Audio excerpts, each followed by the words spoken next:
Boa noite, meus caros. Antes da gente começar a falar sobre o assunto que nós vamos tratar hoje, eu quero reforçar um lembrete para vocês. Vocês sabem que vocês, para concluir o curso, dependem de fazer o estágio, não é?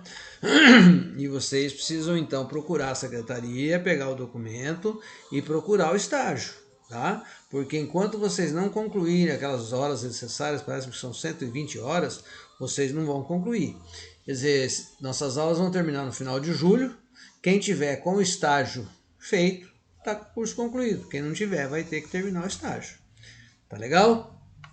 Nós vamos então hoje tratar de um assunto legal que é o gerenciamento de resíduos, tá?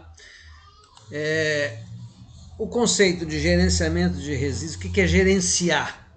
É você dar solução para todo e qualquer problema causado pelo impacto dos resíduos. A gente já falou bastante sobre lixo, sobre resíduos, né? Então essas soluções que são necessárias para esse gerenciamento podem ser de ordem metodológica ou tecnológica, mas precisam atender às exigências legais de cada país. Cada país tem a sua particularidade no que diz respeito a gerenciamento de resíduos, tá certo? Então, o Brasil também tem uma legislação específica para isso, tá? Veja só, a Lei 2.305, que instituiu a Política Nacional de Resíduos Sólidos, essa lei é de 2010, gente. Ela diz que o gerenciamento de resíduos sólidos é o conjunto, está previsto na lei, é o conjunto de ações exercidas direta ou indiretamente nas etapas de coleta, transporte, transbordo, tratamento e destinação final ambientalmente adequada aos resíduos sólidos e disposição final ambientalmente adequada aos rejeitos, de acordo com o Plano Municipal de Gestão Integrada de Resíduos Sólidos ou com o Plano de Gerenciamento de Resíduos Sólidos exigidos na forma da lei. Ou seja, esse é um dispositivo legal que é preciso cumprir. E todas essas ações, seja na etapa de coleta, transporte, transbordo, tratamento e destinação final, tem que estar previsto num plano municipal de gestão integrada de resíduos, tá certo? Olha só, a lei também diz que o setor de resíduos sólidos nessa lei, define-se a ordem de prioridade no gerenciamento dos resíduos sólidos da seguinte maneira. A primeira, vamos dizer, opção que nós teríamos seria a não geração. Ou seja, nós temos processos que não gerem resíduos, né? Depois seria a redução, reduzir a quantidade de resíduos que se produz. Depois a reutilização, eu reutilizar esses resíduos para alguma outra questão industrial também. Depois da reutilização nós teríamos a reciclagem, nós teríamos o tratamento dos resíduos sólidos e a disposição final ambientalmente adequada dos rejeitos. A gente tem falado bastante desde o começo do ano sobre essa questão ambiental, que é muito importante na sobrevida de toda a sociedade. Ou seja, nós dependemos de que nós tenhamos um meio ambiente equilibrado para que a gente possa viver, não é? A não geração é uma situação ideal, né? Você não gerar resíduo, mas é uma situação ainda difícil de ser alcançada. Futuramente, tal medida poderá ser alcançada através de investimentos na eficiência de toda a cadeia produtiva e de serviços com o uso de tecnologias modernas e inovadoras. O nosso crescimento tecnológico é muito grande. Eu acho que nós tivemos a oportunidade de ver um filme sobre como é feito no Japão, né, o descarte de lixo. Nós vamos chegar num ponto em que nós vamos ter que ter um aproveitamento melhor, né? Primeiro, é o que eu disse, é não gerar. Depois é reduzir. Você diminuir ou eliminar a geração de resíduos nas unidades produtoras. Esse objetivo pode ser alcançado com alterações do processo industrial, ou seja, eu mudar a forma de eu ter o meu processo industrial de tal sorte que eu mudando isso eu gere menos resíduos. De que forma? Alterando as matérias-primas utilizadas. Há matérias-primas em que eu posso ter uma geração menor de resíduos, através de melhoramentos tecnológicos, através de alterações dos procedimentos e práticas operacionais e até da redução de embalagens. Com isso, eu estaria atendendo esse segundo passo, seria a redução de resíduos. A terceira é a reutilização. É reutilizar sem grandes transformações. Você pode alterar até a composição físico-química, mas não tem alteração química daquele material. Por exemplo, embalagens podem ser reutilizadas.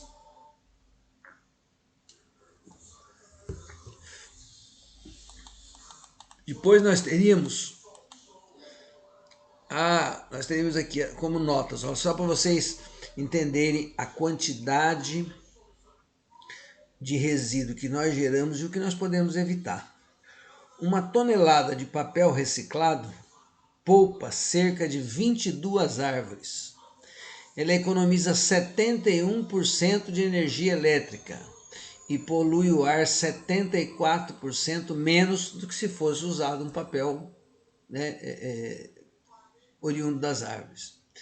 Outra coisa, são algumas medidas que às vezes a gente não observa, mas que nós podemos ter. E se a gente tiver esse espírito, a gente leva isso para as empresas onde a gente está. Reutilizar a água de lavagem de roupa para lavar o quintal. É uma possibilidade. A água hoje é muito cara, então quanto mais você puder reutilizar, eu já vi alguns projetos muito bonitos de captação de água de chuva. E essa água de chuva, como não é uma água tratada, não é uma água potável, ela é usada em todas as atividades, sejam residenciais ou comerciais ou industriais, onde não precisa ser água potável. Uma coisa que nem sempre a gente observa: fechar as torneiras quando elas não estiverem sendo usadas, apagar as luzes quando não se está utilizando. Tudo isso são ações sustentáveis que qualquer pessoa pode fazer. Otimizar o uso de utensílios domésticos. O que eu digo com isso? Eu não deixar o ferro elétrico, eu passar a roupa. Cada vez que eu vou usar uma roupa, eu passo a roupa. Cada vez que eu vou usar, eu passo a roupa. Isso, o aquecimento do ferro demora um tempo e consome muita energia. Você pode aproveitar com o ferro já quente, você passar mais roupa, você vai ligar menos o ferro. Então você vai otimizar o uso desses utensílios. E o que eu sempre fica aparecendo às vezes exemplos muito simples. Mas isso aí vai. Não, é que essas ações feitas a nível doméstico podem e devem ser levadas para o âmbito das empresas.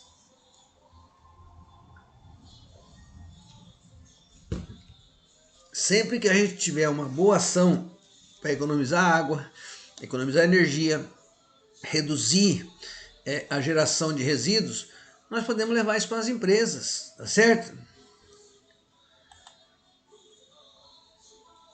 O terceiro lá, porque a gente tinha lá a não geração, né? Depois nós tínhamos a redução, depois nós tínhamos agora a reciclagem. Veja só, reciclagem é um processo hoje muito falado, né? O processo em que há a transformação do resíduo sólido que não seria aproveitado com mudança do seu estado físico, físico-químico ou biológico, de modo a atribuir características ao resíduo para que ele se torne novamente matéria-prima ou produto. Esse processo de reciclagem ele passou a ter muita importância a partir da Revolução Industrial, porque até então nós tínhamos pouca geração de resíduos que eram recicláveis. A maioria dos resíduos eram de origem orgânica, né? E os resíduos de origem orgânica, eles já eram utilizados naquela época como adubo e tudo mais. A partir da Revolução Industrial, que a gente passou a industrializar mais, nós passamos a poluir muitos mares e tal, e passou-se a pensar a fazer alguma coisa de reciclagem. E Veja, a reciclagem é fundamentalmente importante para preservar o meio ambiente e para a geração de emprego e renda. A gente tem ações incipientes. Aqui em Pereira, por exemplo, nós temos uma pequena cooperativa que começou de uma ideia lá em 2002 ou 2003, não me lembro bem. Eu era secretário de Agricultura, nós tínhamos aqui um lixão e tinham pessoas que viviam nesse lixão pegando o que dava para aproveitar para vender. Aí nós ficamos sabendo de um trabalho feito em Santa Fé do Sul e fomos em Santa Fé do Sul. Eu, a primeira dama do município, na época, a secretária de Assistência Social, fomos lá conhecer. Lá havia um trabalho muito legal, feito com o apoio da Igreja Católica, que eles já tinham montado um processo de reciclagem lá. Conseguiram uma verba de uma instituição federal, internacional, para montar as máquinas, prensa, aquelas coisas todas. E nós fomos lá conhecer.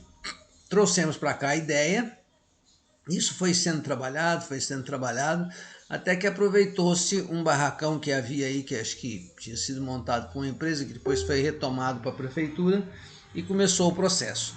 Ainda é muito incipiente, porque nós precisaríamos estar melhor preparados, os próprios trabalhadores da reciclagem precisam estar mais conscientes e, fundamentalmente, as pessoas da cidade precisam estar conscientes de que reciclar é algo que não estou reciclando para os outros, só para gerar renda para os outros, mas para preservar o meio ambiente, preservar a vida do nosso aterro sanitário, porque tudo aquilo que vai para a reciclagem deixa de ir para o aterro sanitário.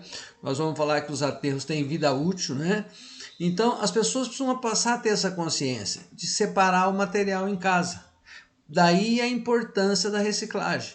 Tem problemas? Tem, a coleta às vezes nem sempre no mesmo horário, você bota lá, passa o pessoal, os catadores que não são da cooperativa antes.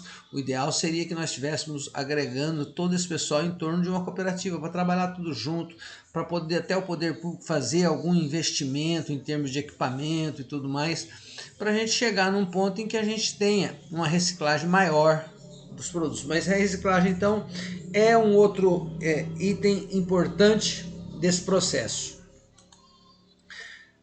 Quando a gente vai fazer a coleta seletiva, a separação seletiva na nossa casa, a gente precisa ter alguns cuidados, né, gente? A gente precisa separar materiais que sejam realmente recicláveis. Eu já tive a oportunidade de ir bastante lá na cooperativa e conversar bastante com as mulheres que trabalhavam lá. E elas me dizendo que às vezes iam pegar uma sacola assim com material de reciclagem que ia sendo coletado, por cima tinha lá um material reciclável, por baixo tinha papel higiênico, fralda suja, absorvente higiênico feminino sujo. Poxa, são seres humanos que estão trabalhando lá, né? Então essas coisas têm que ir para o aterro sanitário, ir para lá aquilo que seja realmente reciclável. Outra coisa, a gente precisa limpar esse material que vai. Também dito por elas, às vezes caixinha de leite, não custa você passar uma aguinha, escorrer, porque você deixa a caixinha de leite aí, eles passam para coletar uma vez por semana.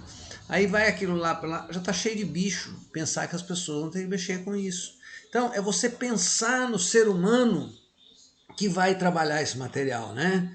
E separar esse material para facilitar a vida deles. Então, numa sacola você põe papel, na outra sacola você põe plástico, na outra você põe vidro, chama atenção para aquilo que for vidro, para não ter risco, né? Quer dizer, ou seja, separar esse material para facilitar a vida de quem vai fazer esse bem para nós todos lá na reciclagem, tá certo? Olha só, finalmente eu quero falar um pouco sobre o aterro sanitário. Aterro sanitário, então, todo esse lixo e resíduo que nós produzimos em casa, no nosso trabalho, na escola, em qualquer outro local, polui o meio ambiente, né? E agrava consideravelmente a situação dos aterros. Quando as cidades possuem um aterro sanitário, muitas das cidades possuem tem até um lixão a céu aberto, né? E como eu disse que aqui já aconteceu, lá também, em muitos lugares acontece, pessoas que retiram o seu sustento e podem inclusive se contaminar com doença, porque estão trabalhando naquele meio extremamente, né, inadequado. Nessas cidades, inclusive, é necessário um maior controle ambiental e um maior cuidado com a saúde pública. Gente, vocês imaginem o que é ficar o dia inteiro fuçando em lixo para procurar coisa para vender. É desumano, porque estão mexendo com material, com detrito orgânico, já em estado de putrefação, né?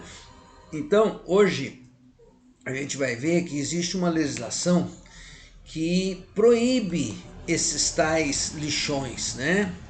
O conceito de aterro sanitário, ele é um conceito bastante abrangente, é o local destinado à decomposição final dos resíduos sólidos gerados pela atividade humana. Toda atividade humana gera resíduo. Então, lá estarão dispostos resíduos domésticos, comerciais, da indústria de construção e também resíduos sólidos retirados do esgoto. Tem lugar que tem tratamento, depois daquele resíduo sólido, depois que é tirado o gás, vai para lá também. Agora, um aterro qualquer, ele é feito seguindo princípios de engenharia, que é confinar resíduos sólidos à menor área possível, reduzi-los ao menor volume possível. Por isso que fica no aterro sanitário, fica uma máquina de esteira compactando esse resíduo e cobrindo com uma camada de terra, seja na conclusão da jornada de trabalho ou em intervalos menores, se necessário. Esse é o conceito de aterro sanitário. Isso está previsto na nossa lei que criou esse Programa Nacional do Resíduo Sólido, né? Existem normas para você implantar os aterros. E uma dessas regras é a implantação de mantas impermeabilizantes para evitar a infiltração. Por quê? Porque você vai filtrar e isso vai poder contaminar águas subterrâneas e tudo mais, né? Então, esse líquido que vai formando, é preciso que você tire esse líquido por sistema de drenagem, trata sem agredir o meio ambiente. Os gases que são liberados podem até ser aproveitados como combustíveis e que pode gerar benefício financeiro. Nós vimos naquele filminho que a gente passou do Japão, lembra disso? Ou não lembro se nós passamos por você, mas se não passamos, passaremos. Então, o que acontece? A construção de um aterro sanitário, a área tem que ser criteriosamente escolhida. Porque você tem que levar em conta as águas que tem naquele local para evitar a contaminação. E aí você vai ter que fazer uma série de serviços. Isso hoje tem que ser aprovado por órgãos que cuidam do meio ambiente. Não é assim, eu vou fazer um aterro sanitário. Não, tem CETESB, tem os órgãos que cuidam do meio ambiente. Então o que tem que ser feito? Tem que ser feita uma terraplanagem, depois tem que ser feita uma impermeabilização dessa área, uma canalização para captar essa água de chuva e o chorume, que é aquele líquido produzido no próprio aterro.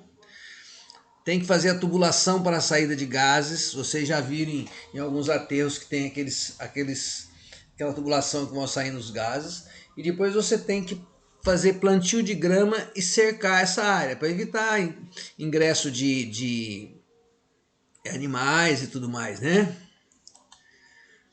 Olha só que interessante, ó. A Política Nacional de Resíduos Sólidos foi implementada através de uma lei que foi sancionada, aquela lei 13.000, isso aqui, que foi sancionada em 2 de agosto de 2010. E essa lei estabelecia que até o final de 2014 as prefeituras deveriam se adequar às novas regras, ou seja, extinguir os lixões. Não aconteceu isso, naturalmente, né, por uma série de razões, porque a prefeitura pequena não tem condições de implantar um aterro, porque implantar aterro não gera benefícios políticos, né? É muito mais fácil você fazer recapeamento, você fazer festa. Quando foi em julho de 2015, o Senado Federal estendeu a data limite dessa lei para os fins dos lixões. Aí estenderam de forma, espero que funcione, mas não tenho dúvidas, além das capitais e regiões metropolitanas, os municípios de fronteira e os que têm mais de 100 mil habitantes, com base no censo de 2010, ganharam prazo até 2019, ou seja, venceu em 2019. Aí cidades com população entre 50 e 100 mil habitantes têm até 31 de julho de 2020, ou seja, vence o mês que vem, né? O mês que vem vence o prazo para essas cidades se adequarem e terem seus aterros. E os municípios menores de 50 mil habitantes devem estar de acordo com a lei até 31 de julho de 2021, ou seja, tem mais um ano de prazo para que esses pequenos municípios se adequem. Agora, eu tenho as minhas dúvidas, porque essa lei, feita em 2010, faz 10 anos, quer dizer, se o município estivesse indo fazendo investimento aos poucos, ele já estaria com esse aterro feito, tá certo? E outra coisa, um aterro sanitário, ele tem prazo de tempo de vida útil se ele for bem gerido, bem manuseado. Você tem que ter equipamento para fazer a compactação e para jogar terra, por isso que tem esteira no aterro sanitário. O daqui teve um período que ele foi meio que lixão também, né? Não tinha esse controle. Hoje parece que está funcionando adequadamente como aterro, e precisa ser. Porque senão nós não vamos acabar com isso nunca. Veja, um negócio que era para terminar em 2014 já foi prorrogado para 2019 e para alguns municípios até 2021, que é o nosso caso, não é? Então, precisamos ficar atento e fazer as coisas com seriedade. Por fim, nós temos mais um processo, que é o processo de incineração. Incineração é um processo de destruição térmica realizado sob alta temperatura, e ele é utilizado para tratamento de resíduos de alta periculosidade ou que necessitam de destruição completa.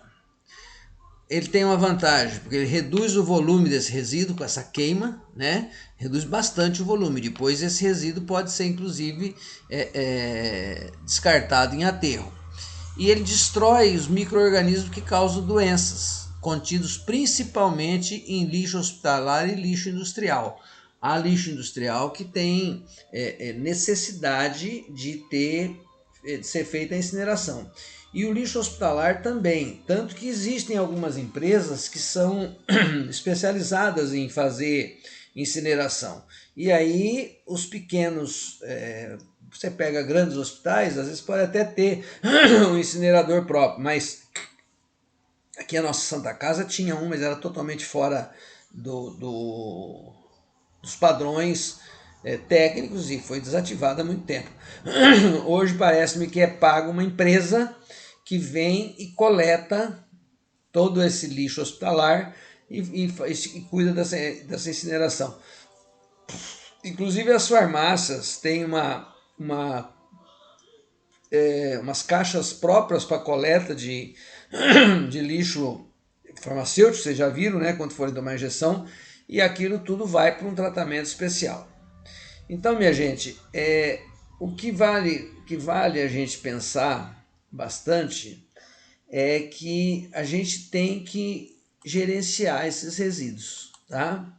Existe uma lei, essa aqui é a lei que instituiu a Política Nacional de Resíduos Sólidos, é ela também quem previu aqueles prazos todos, né? A gente tem a prioridade, mas a não geração seria a prioridade, mas a gente não vai conseguir fazer isso de imediato. Mas a gente pode reduzir, a gente pode reutilizar, a gente pode reciclar e a gente deve tratar os resíduos e dispor adequadamente, né? Que mais que é importante? Olha, isso aqui são só exemplos do quanto nós podemos economizar. Veja, uma tonelada de papel poupa 22 árvores. É muita árvore, gente. Quanto tempo demora uma árvore para se formar? Então, é isso que eu digo. A gente dá exemplos simples, mas que são exemplos que podem ser levados, se você tiver a consciência, você cria uma cultura de economia, de reciclagem, de menor geração, você leva para as empresas, tá certo? E melhorar esse aspecto da reciclagem, para isso nós precisamos melhorar nossa conduta em casa. Aí você perguntaria, o que é reciclado? Tudo, eu estou tomando uma garrafinha d'água. A tampinha vai para um saco ali, que eu encaminho ela para o Hospital do Câncer, que eles estão... Isso aqui vai para reciclagem. Papel que eu uso aqui no escritório vai são embalados em saco que depois vai para reciclagem. A caixinha hoje eu abri um tubo de pasta de dente. Aquela caixinha não vai no lixo, vai para reciclagem. A caixinha do sabonete vai para reciclagem. E tudo isso pode ser reciclado. Basta a gente querer, tá certo? Isso vai fundamentalmente preservar o meio ambiente e gerar emprego e renda, tá? Ter aqueles cuidados, porque nós estamos tratando com seres humanos que vão fazer essa reciclagem e merecem um respeito como seres humanos, não é isso? E ó, a gente tem muita legislação, sobre meio ambiente, mas a gente precisa fazer cumprir a legislação que a gente tem, né? Então já se preparem. Eu quero que vocês deem uma estudada e me apresentar um trabalho no final do mês, dia 20 do mês, por exemplo, sobre a questão da ISO 14001, as normas da ISO 14000 lá de meio ambiente, tá certo? Dê uma estudada, dê uma pesquisada e depois na próxima aula a gente fala mais sobre isso, tá bom? Bom começo de semana, boa semana para todos vocês. Na hora da aula a gente faz a chamada. Valeu? Um abraço.